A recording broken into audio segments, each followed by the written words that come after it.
So you're basically suggesting is rather than approve a project that is made up of a bunch of requirements and assumptions about the market and approving the business case based upon the build of those requirements, what you're really suggesting is abstract the requirements up into a set of OKRs and KPIs that are independent of the requirements or the implementation details so that when the teams are building sprint over sprint or the organizations are delivering release over release, they can measure against the OKR rather than a set of requirements.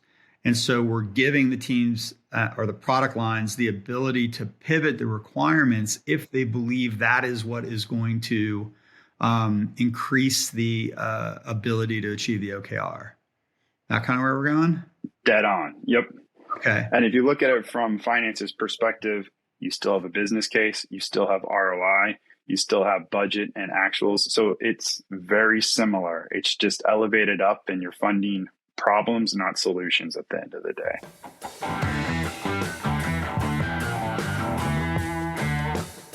Hey everybody, this is Mike Kottmeyer. How are you guys doing? We are here recording for you on a Friday afternoon. I have one of our principal consultants named Andy Fine. Andy Fine's been with us for what, about 4 years now, Andy? It's been a minute, hasn't it? Coming up on 3. Cool. Just feels like 4. Maybe it's just kidding. Yeah. So what we're going to explore, right? When you came and joined us, a big part of your background was in the area of financial analysis and controls. Maybe call it like modernizing your project budgeting, your financial modeling, that kind of stuff. Why don't you set up the problem for us and let's go ahead and step in and see if we can have an interesting conversation here about how to solve some of these challenges you're thinking about. Yeah, I appreciate it, Mike. So it did come from a unique situation where I was going through multiple Agile transformations and seeing the disconnect that the funding side had when we reformed these teams and allowed the teams to have more flexibility and autonomy on what they wanted to deliver. The historical financial processes behind the scenes were not allowing the teams to move or shift as fast as they wanted to when they needed to. And lived it for, I want to say 7-8 years where it just wasn't a thing. And all of a sudden, I would say in the last 5 or 6 years, you've had a lot of Agile transformations that have been successful, a lot of areas where they've matured. And to our point, what we believe they've become predictable, trustworthy systems.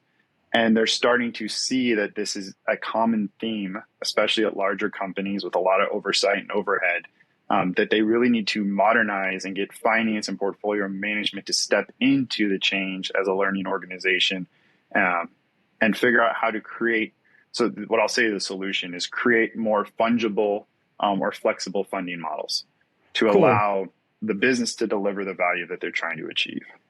So as we step into it, why don't you talk to us about kind of how things are typically done now and maybe what kind of organizational behaviors that drives? Yeah, so I'm sure everyone has taken a stab at this or at least attempted to do something. So there's a lot of Band-Aids out there now in organizations. But historically, what you would see is a runway where March, April, people start talking about what they want to do the following year. June, July, they get high level swags or estimates, and you get all your senior leaders in a room and they say, in June of 2024, this is what we're going to start January 2025. And by the way, it's going to take 3 to 5 years to deliver this. What do you guys think? And they create solutions and estimate the solutions and get all this stuff packaged up, ready to go. And it sits there as people talk about it for 6 months. And then if we're lucky and the money is available come January, February 2025, we find the right folks and we pull them into a project team and we kick it off and we start running a multi-year project where we know for a fact, and everyone's seeing this, where it's 4 months, 2 months, a year down the road, what we're doing shifts, market dictates the shifts, customers change what they want. And do we have the ability, and historically you don't see it in these companies, to kill the project, kill the solution, or shift to the right thing that the team needs to be working on. And Yeah. So it's a yeah, drastic case, but that's what we see historically from a runway to delivery. so And let me then, tell you. sorry. Yeah, that's okay. Let me tell you how I experienced that in the past. So prior to, starting leading Agile 13 years ago, prior to my time with Pillar, prior to my time with version 1, I grew up in the financial services industry. And you're absolutely right. So 6 months before, I was kind of in the project program management office. We would get all the business leaders together. We'd come up with a list of all the initiatives and we'd put them into, the classic gigantic interdepartmental Gantt chart, right? Kind of a thing. Like everything would be planned out, largely waterfall, some of it RUP. But the hallmark of it is that we would allocate dollars to those initiatives, and then we had a functionally siloed organization. And then the resources, I know that's provocative in the Agile community, right? But that's what we would call them. We call them resources, would be allocated to the projects, and then as you said, the funding would show up. The people would be assigned, typically assigned to multiple projects in the portfolio at any given time. And what you end up with is this tangled up mess of projects and technology and people that are all on this 12 to 18 to 36 month kind of tear, just hoping that you could deliver it at all. But to your point, typically 3-4 months in, business conditions change, the organization needs to pivot, and all of that planning just goes out the door. Is that kind of what you're talking about? Yes. Historically, that's what I lived it for almost a decade, seen it quite a bit in other companies. Yeah. So go ahead. I was to say that's like the starting point. And then over the last decade, you've seen a lot of companies come in, and maybe this is where you're going, and they've done transformations, some of them bottom up, some of them top down, but with the delivery teams focused on how do we deliver work faster? How do we become more flexible with requirements? How do we create more fungibility in our teams and be able to shift to meet market demands? And so that's the unique space now where we're living, where we still see that historical funding model, but we have these dynamic delivery teams that we've built, and there's starting to be a gap that's becoming more present, I would say. Okay, so let's see if we can explore that a little bit. I'm just going to try to keep putting this into some of my own language and frames, so I can pull this thread with you. So we've gone through and we've done a well done transformation, right? Not just going in training practices or trying to change culture or something like that, but we've actually done creating encapsulated teams. Those teams are operating off of backlogs. Those teams are able to produce a working tested increment at the end of every sprint. And so maybe we're doing SAFe, or we're doing something like leading Agile, where we have like a lean Agile program and portfolio governance on top of a bunch of teams, right? So we have encapsulated products, or we have encapsulated value streams, or encapsulated business capabilities. Those are all subordinate to a portfolio. So you're describing an organization where the portfolio can theoretically run small batch projects, decompose the work into epics and features, get those features and user stories down to the team. So the system of delivery has the ability to operate incrementally and iteratively and produce working tested software at the end of a sprint or at the end of the release. But they're still subordinate to a financial model that is still attempting to do resource-driven long-term project planning. Correct.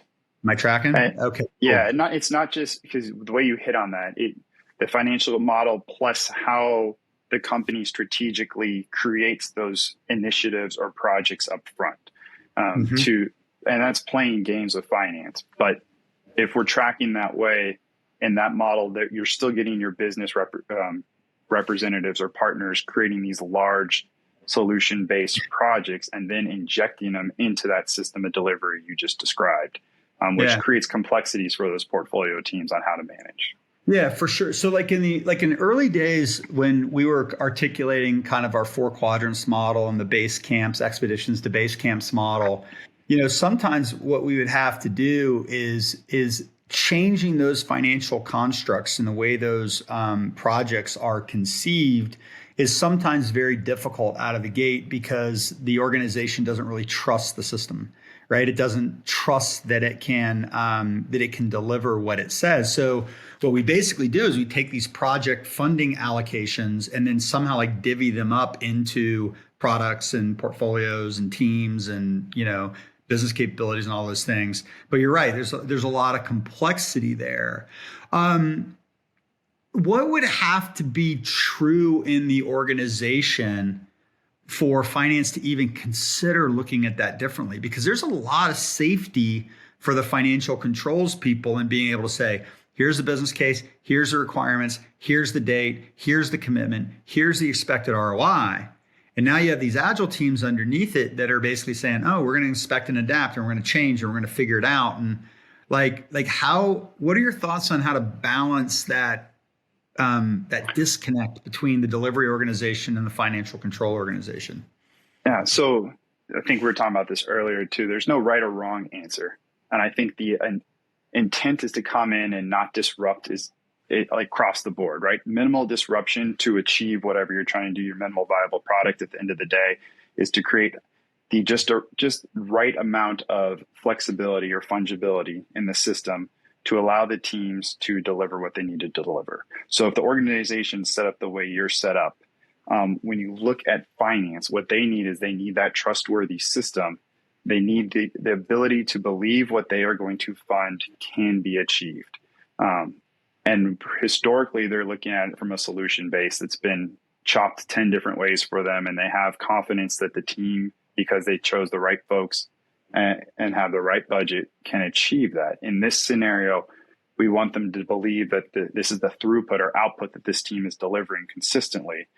This is the product that they specialize in. And these are the key results that they want to achieve. And if that's the case, then let's create a business case around that product that gives them the autonomy to meet market demands. It could be bucketed by a timeline, quarterly, annually. But there's ways now that folks are doing this to create that flexibility. So I'm gonna see if we can pull a thread just so everybody listening to us understands the language we're using. So we talk a lot internally in Leading Agile about the idea of establishing a trustworthy system. Something where I can put dollars in and I can get ROI out in a really reliable and predictable way. Talk to me a little bit about your view of what does it mean to finance to have a trustworthy system that you can delegate into? Finance it's black and white, right? They need to be able to produce the artifacts and reports, and they need to be able to have 100% confidence that the data coming to them is correct. And so whatever processes get implemented from a transformation standpoint, they need to have trust that that system is going to operate and produce the data, the financial data, the metrics that they need to produce either the public-facing reports, the audit compliance reports that are out there. If they don't have that trust in the system, then they're going to look for ways to gain that trust. And that's where you're going to create these one-off teams that are building additional reports, additional functionality that are needed so finance can have that, that comfort feeling that what they're putting the money towards, they're going to see the return on. Well, if I put, I've never worked in that office. I've worked side by side in project offices, and obviously through the work of Leading Agile, we end up interacting with that function quite a bit. But it's kind of like traditional project management. It's like even though we know that our plans are wrong or they're likely to be wrong, there's a certain comfort to leadership that some leader has said, yeah, this is true, and I'm going to go make it happen. So it feels to me like maybe one of the big hangups might be is, okay, we've put millions or billions of dollars into an initiative, and we've said this is what's going to happen. The business has approved the dollars based upon the desired outcome. And it sounds like what you're suggesting is that at the end of every 3 months, we might come back to finance and say, oh, we need to pivot. Oh, we need to pivot. Oh, we need to pivot. I can imagine how that might be problematic. How would you recommend these organizations think about that? I mean, how do they tolerate or absorb that much potential change? So this gets into strategy, planning, strategic intent, how you guys are going to line up your objectives going forward. Thematically, what we've seen is if we have encapsulated products or value streams and they have objectives that they need to achieve, and those are business driven objectives that the team needs to achieve, that you can wrap a business case with those key results around that. So instead of building a business case for a single solution that you might need to shift in 3 months, you're building a persistent business case with key results that you plan to achieve within that calendar year, if it's an annual basis, or within that quarter, or it could be longer. Like there's no defined timeline. But what that does then is it allows the business to come in quarterly if they need to, and they can, if they have to adjust those key results, then that's a conversation with finance they need to have. The teams themselves, though, they have the autonomy to build any solution against that larger business case to support those objectives and key results.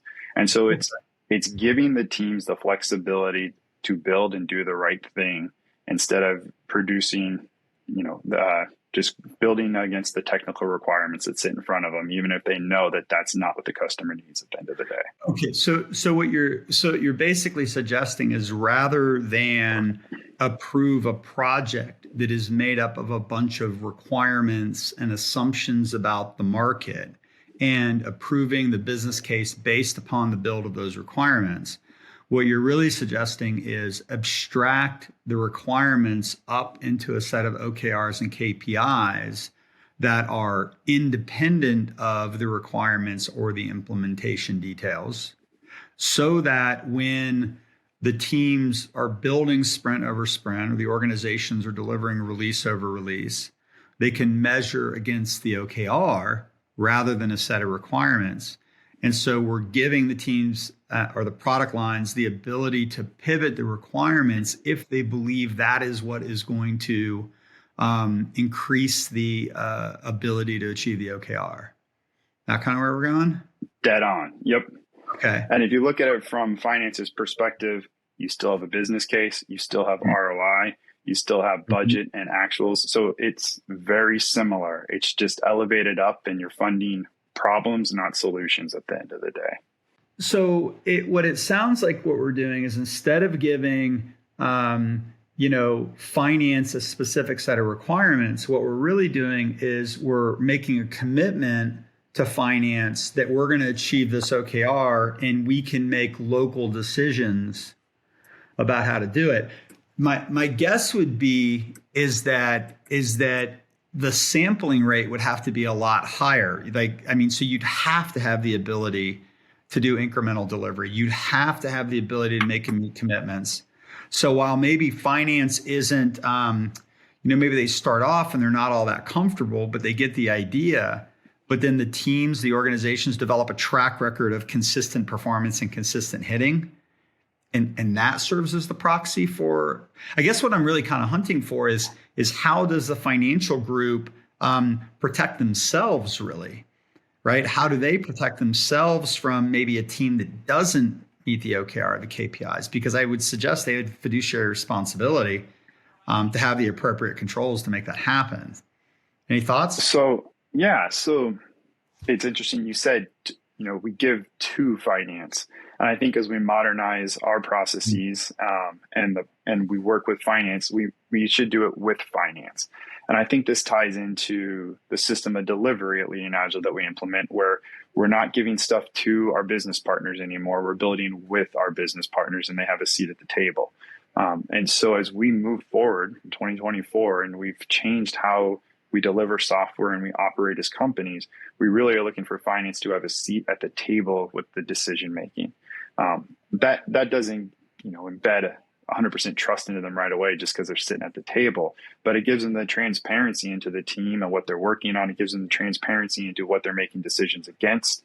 It's not an isolated business case thrown over the wall asking for $10 million. They're now understanding within this encapsulated product or value stream all of the optionality that goes into that area and what's the best way to fund work and what's the best thing to work on.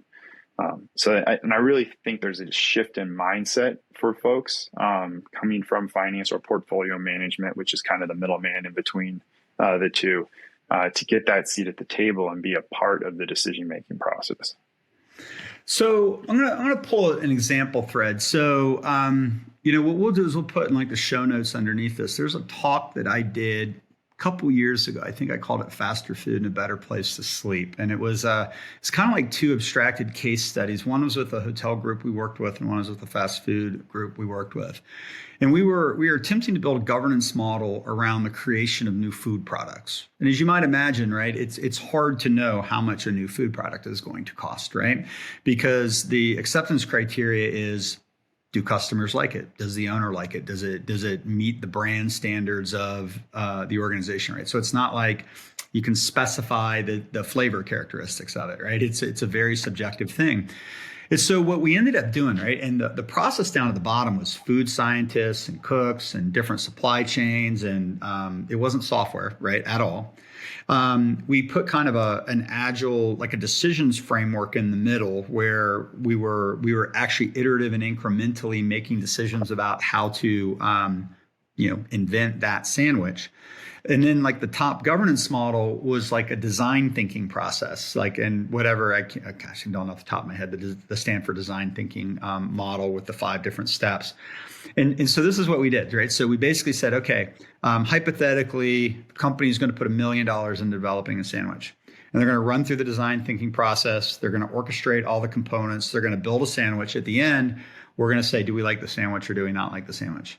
If the sandwich is close enough, then done.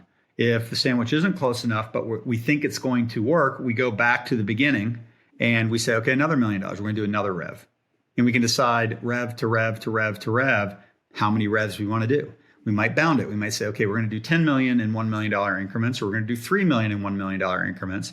But at any rev, we have the opportunity to kill the development of the sandwich or to let it go. So again, show notes if you guys want more detail on that. I don't know if that's relevant in this conversation, but it's like somehow the financial management process has to be able to deal with the reality that where we're going into market is uncertain. And there has to be some sort of control around that and some sort of expectation. Yeah, I don't know. Honestly, I think a lot of companies are starting to trend that way. There's a lot of different solutions out there in market right now, but folks are trying to figure out how to be more flexible. So I don't think we're preaching something that's like aha to folks that they haven't heard of before. And I think a lot of companies are trying to make that shift right now. I do think that some of the companies are making that shift though without that trustworthy system in place. That's what I was going to go for. They're going to fail. Yeah. Yeah, I apologize. Yeah. I mean to interrupt you there. But no, like I think that is the difference, right? So like there's a lot of talk about OKRs, KPIs. We're getting involved in a lot of that stuff with our clients, right? People understand that. People understand the idea of adaptive governance, doing things in smaller batches, starting to maybe get some mind share with the finance guys. But what I just heard you say, which I agree with you, is that it's the intersection between that and having an organization that can do what it says it's going to do that actually bridges the gap and makes it work. Yep. Okay. In essence, yeah. So, and I loved your example because I like to take on, get a lot of examples like that. But halfway through building that second iterative of the sandwich, you realize they don't want sandwiches, they want burritos. And historically, you'd have to go back and rewrite a new business case to support building a burrito for someone. But if you had the business case leveled up where you're still solving the same problem and going to get the same result, the team should within the same day be able to kill that and start the requirements for building burritos. And that's, in essence, that's all we want to do is give the flexibility to the system of delivery to make the right decisions. And in some companies, it could be a very minor tweak. In other companies, you can see complete overhauls they need based off of the governance and systems that they have in place. So it's the difference between initiating something that says, hey, I want a new sandwich versus, hey, I want a new product that can go into these markets with these performance characteristics and drive this kind of revenue. If it starts off as a sandwich, great. If it turns into a burrito, then maybe we don't care. Yeah, as long as we're hitting those key results, the solution shouldn't be an issue anymore with how the teams work. Do you have any thoughts on some of the cultural barriers? I mean, there's a lot of change required to be able to do this. What are your thoughts on maybe the cultural, conceptual, mindset barriers that get in the way of maybe being able to do this kind of thing? Yeah, I don't know if it's specific to financials at this point, but what I see with all transformations is people have perceived roadblocks or impossible things that can't happen. Inherently, a lot of that is just driven by company culture over a decade of how they operate. And the reality is some of the things that are must-haves at companies, data has to be this way or delivered at this time, might not necessarily be the truth.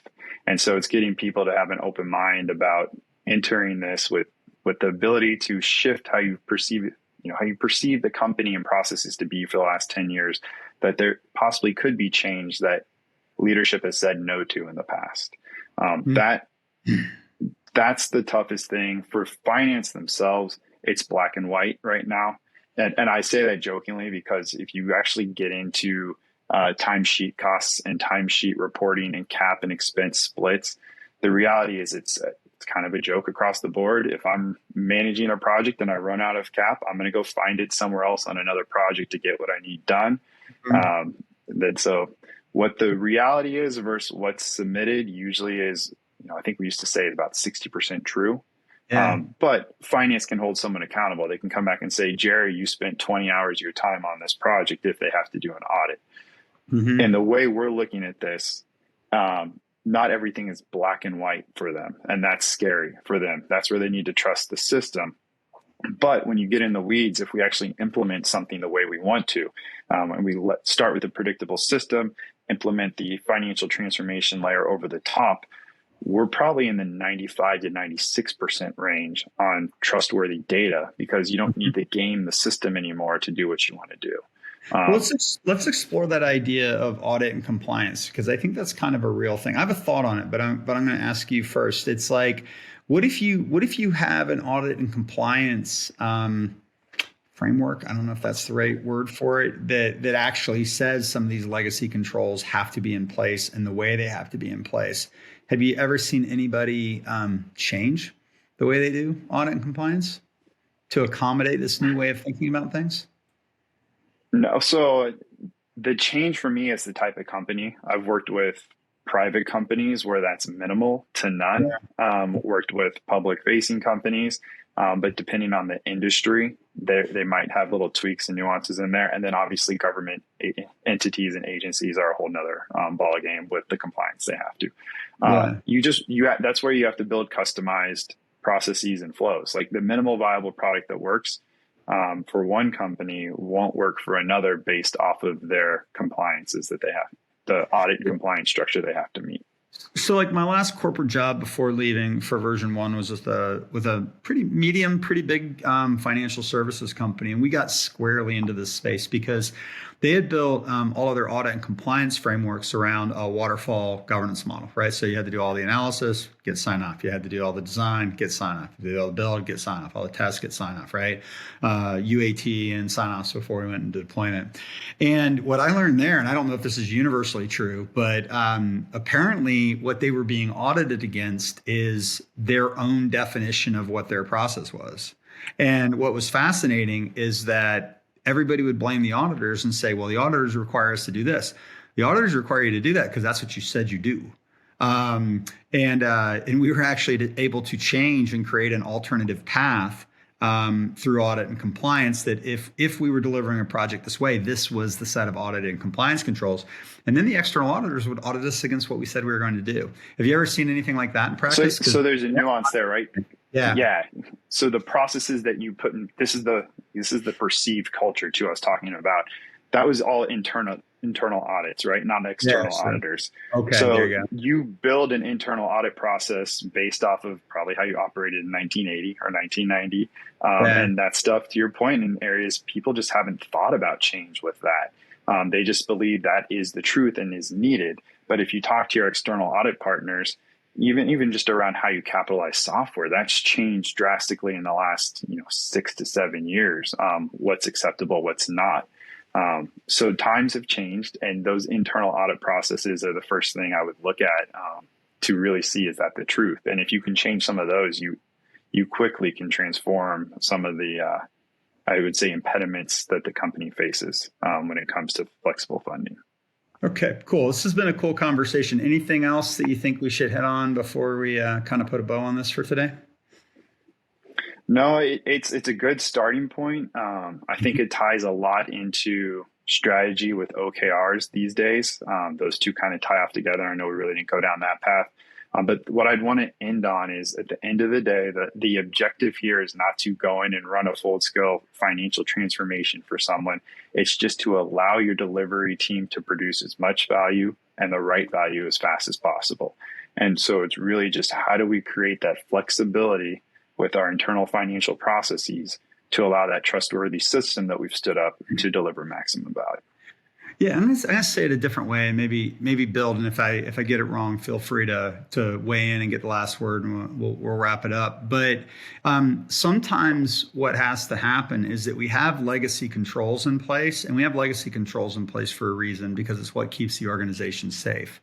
And so a lot of times in an early stage transformation, like, we have to get the system reliable and predictable using Agile, using lean programming, portfolio governance, investment decisioning, like all that kind of stuff. But often in an early stage transformation, you have to translate some of that stuff up into the existing audit and compliance controls. As the system gets into kind of a critical mass, and we can actually demonstrate that enough of the overall system is operating in this way, that's when we can start to think about flipping the top level stuff. That was some of the work that we did with one of the auto manufacturers we worked with, where we got the system of delivery working at scale, and then went and tackled. So there wasn't any point in complaining about audit and compliance and financial controls in the early stages, because we hadn't reached critical mass. We weren't trustworthy. And it was only once we got trustworthy that we could go change those critical systems in the organization. Any parting thoughts on that?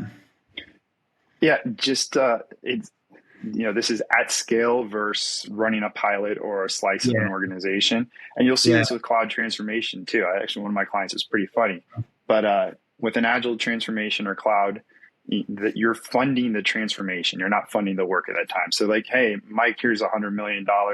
Go run your agile transformation with whatever work you need to, and have that team deliver. And they see a ton of results.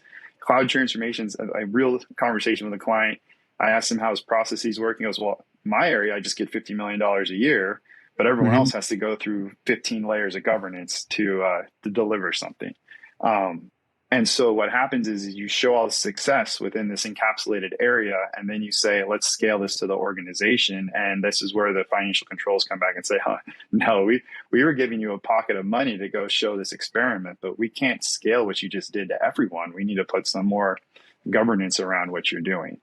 And so the lack of ability to scale or fit into the rest of the organization kind of ties off to where, once we've gone through enough slices and the majority of the folks are there, we should be able to get them to shift the mindset to, this is now the new norm, and this is how we need to operate. Cool. You brought up a really interesting thing we don't have time to go down into. We should really maybe next time talk about how the role of cloud migration, tech modernization, tech uplift, product extraction, how all that plays into some of our ability to create some of these financial control changes as well. Because the more alignment we have between the technology and the people and the business and the finances, then I think this makes it easier to go down this path. Yeah, I totally agree. And that would be a cool thing to talk about next time. Yeah, cool. So one thing I'd ask everybody who's listening to this, this is an interesting thing to talk about, right? There's so much nuance, and there's so much, different paths you could take. If you guys have listened to this all the way to the end, and you guys have any questions for me or for Andy, or anything you'd like us to follow up on, a specific use case or concern, when we pick up the conversation next time and we start to interleave some of the technology conversation into this, we'd be happy to pick up some of those questions and see if we can address them for you. But thanks, Andy, for joining me. I really appreciate it. Appreciate it, Mike. Thanks for having me.